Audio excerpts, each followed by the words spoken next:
Hello and welcome to this series of The 7 Habits by Stephen Covey, brought to you by Sounddrift AI. You know, Amanda, when I think about how we see the world, I'm reminded of an expedition I took in the Amazon. You'd think everyone on the team would have viewed the dense rainforest, its challenges, its beauty, its dangers, the same way, right? But no. Each map we carried highlighted something different. Each guide had their biases, and so did we. Our mental maps or paradigms shape every encounter we have, just like in life. Our paradigms. So these are our mental frameworks? They're how we interpret our reality, but they aren't the reality itself. Exactly, Amanda. They're not the territory itself, just a map we use to navigate it. And everyone's map is different. Thomas Kuhn, you might have heard of him, talked about this in his study of scientific revolutions. Paradigm shifts, he said, often involve a complete break with past norms, or even stubborn traditions. Oh, like when people refuse to believe the Earth revolves around the sun. A massive paradigm shift right there. But what does this mean for personal transformation? I thought you'd ask that. See, our personal paradigms work the same way. We might be stuck in ways of thinking, assumptions about how life should be, that limit us. The moment we reevaluate these, even slightly, it can be life-altering. And the crazy part is, someone else standing beside you might see the same scenario entirely differently. Kind of like two people arguing about whether a glass is half empty or half full. Exactly. It's all in the lens we're looking through. And those lenses, they're crafted by our experiences, our upbringing, even just day-to-day influences. The more aware we are of these paradigms shaping us, the more we can test them. Ask ourselves, is this way of thinking actually accurate? So, it comes down to accountability, taking responsibility for your own lens. If you don't think about what shapes your thinking, you stay, stuck. And misunderstandings with others, that's unavoidable, isn't it? It is. And not just misunderstandings, but missed opportunities too. Instead of seeing conflict, imagine viewing it as diversity of thought. Now, expanding that idea can lead to profound personal and relational insights. Profound insights? That sounds pretty lofty, James. But why would someone even want to change their paradigm on something? Well, sometimes it hits you. Call it a wake-up moment. Like back in the rainforest, I realised I'd been focusing on the trail beneath my feet because it was safer that way.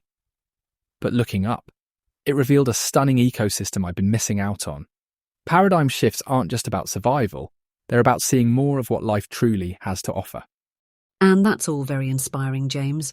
But I bet a lot of listeners are wondering how that connects back to practical stuff, like relationships or work, or just living day to day. That's coming, I promise. But first, let's agree on this. The way we see things, whether it's nature, colleagues, or challenges, it affects how we act and respond. The mindset itself can either limit us or open entirely new doors. So if paradigms shape how we see the world, it's probably worth asking, what anchors those paradigms? Let's talk principles. I mean timeless truths, like integrity, fairness, and striving for excellence. Wouldn't they influence how we form and shift our mental maps? Absolutely, Amanda. These are the cornerstones, the unchanging anchors of human success. You see, principles are more than just ideals. They're like natural laws. They exist whether we recognise them or not. And when we align with them, life has this way of just working better. Hang on, though. If principles are so essential, why do we see such a focus these days on, personality traits like charm and confidence instead of, say, substance? Great point. This shift began after World War I, when society started emphasising what some call the personality ethic. Success became tied to public image, social finesse, the sort of quick fixes that might get you ahead temporarily, but don't bring lasting fulfilment. It's like putting up a fancy facade on a shaky foundation. Right. And then when things crumble, you can't figure out why because you ignored the structural stuff underneath. Exactly. Compare that to the character ethic, the foundation of success literature before World War I.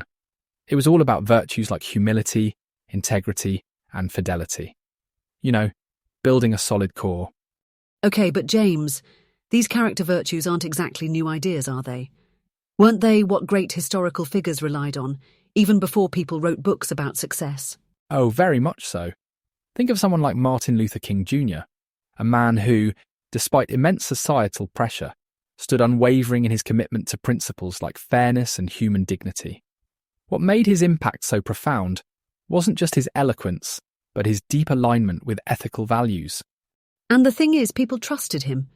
Not because he had the right attitude, but because his actions, his choices, they all stemmed from those unshakable principles. It's powerful. It really is. And it's a reminder that what we are at our core communicates far more than what we say or do. Living by principles isn't about perfection, but about striving for alignment with those enduring truths. Which makes this personality over character trend a bit superficial, doesn't it? Like it promises shortcuts to success, but the reality is far more complex. Indeed, the glitter of personality might dazzle in the short term, but when it's not grounded in principle, it's fleeting, fragile. Principles, on the other hand, endure. They're what bring real, lasting success. Okay, so building on what we just discussed, when you think about the most effective people you've encountered, what truly set them apart? Was it their charisma, or something rooted in deeper principles? Deeper, definitely. I mean, there's always that first impression thing, right? But real credibility, it comes from things like integrity, someone keeping their word. It's the kind of stuff that sticks. Exactly, and that's what the 7 habits are built upon, developing a foundation rooted in principles rather than superficial traits. Look, it's easy to get caught up in the personality ethic. It's, well, everywhere. But true influence, real success, stems from who we are, not just how we appear. And that's the tricky part, isn't it? Society keeps telling us that being likeable or persuasive is all it takes, but the cracks start to show when there's no substance underneath. That's right, Amanda. One of my favourite ways to think about this is trust. You know, trust isn't really built on charm or manipulation. It's character, plain and simple. Let me share a story. There was a time during one of my expeditions in a very remote part of the Amazon. I had to rely entirely on a local guide for directions. His English was minimal, his presence wasn't commanding, but his integrity, absolute. That's why we trusted him with our lives. That's powerful. And honestly, it makes me think of the workplace too, like you can always spot the leaders who rely on shortcuts, the ones with all the flashy tactics and no follow-through. It's exhausting, honestly. It is. And let's face it, those quick fixes are tempting because they offer a shortcut to results. But let's take a step back. What happens in the long run? That's where the 7 habits framework really shines. It's not about fixing things overnight. It's about a lifelong approach to personal growth, anchored in principles, not shortcuts. And the word principles, it sounds a bit lofty, doesn't it? But in the end, principles like fairness or honesty, they're not optional, are they? They're what make relationships work, what makes us dependable. Definitely. And when you build your life around principles, something amazing happens. You become proactive. Instead of reacting to every problem, every whim, every minor setback, you start aligning with what really matters. And that makes all the difference. So it's about focusing on what we can control, on our values, our character, but also seeing the big picture, yeah? Absolutely, Amanda. It's seeing beyond the immediate shine of easy solutions to something deeper, something lasting. The 7 habits don't promise to fix everything instantly, but they guide us to reframe who we are and what we stand for. And isn't that kind of refreshing? That success isn't just about winning the next sale or impressing someone at a meeting. It's about building relationships, trust, and real substance. It really is. And to bring it full circle, the way we see and define success starts with a paradigm shift. Are we looking at life through superficial filters, or are we taking responsibility to see clearly and align with principles that truly matter? Well, James, I think that's a brilliant note to wrap up on. Shifting away from quick fixes, moving towards character, that's the type of legacy people remember. Couldn't agree more, Amanda. And on that note, we'll leave our listeners with this thought. Success isn't just what you achieve, but who you become. Thanks for being here today. It's been a pleasure. It really has. Until next time, James, and to our listeners, thank you for joining us. See you in the next episode.